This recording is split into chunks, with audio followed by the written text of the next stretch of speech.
Meus agradecimentos também a Claudinho, do Ácido Vale e Redes Amazônia, meu amigo Vicente. Estamos juntos, meu filho. Obrigado. Um diabo louro paiscou na minha frente, com cara de gente bonita demais. Chegou de bobeira marcando zoeira no meio da praça, quebrando vidraças, isso não se faz.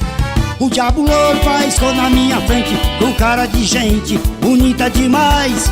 Chegou de bobeira marcando zoeira no meio da praça, quebrando vidraças, isso não se faz. Foi paranoico, fantástico, mágico, me fez sedento, atento, elástico. Chegou rasgando, pisando, chicletizando total. Que loura bonita fazendo o diabo no meu carnaval. Uau! E a gente agradece também meu amigo Ota, Mercadinho Coelho, Papelaria Marques, a pioneira da cidade, Martina Autopeças, Martina e Manuel. Um diabo louro faiscou na minha frente, com cara de gente bonita demais.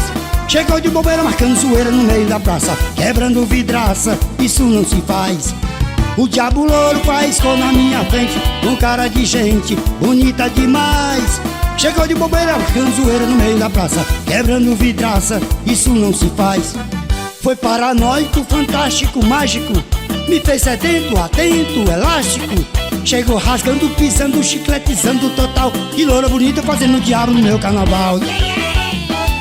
Eu agradeço também meu amigo, compadre, panificadora Jaguar, do meu amigo Pereira e Cristiano, Márcio Construção, meu amigo Márcio, e MC Construção, Moisés e Fernanda. Valeu!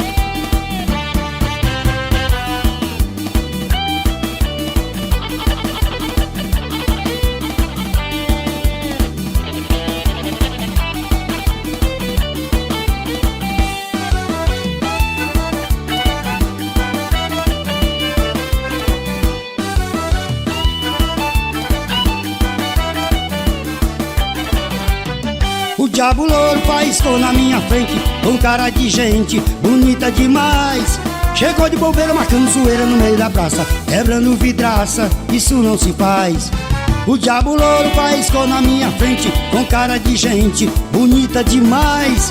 Chegou de bobeira marcando zoeira no meio da praça, quebrando vidraças, isso não se faz.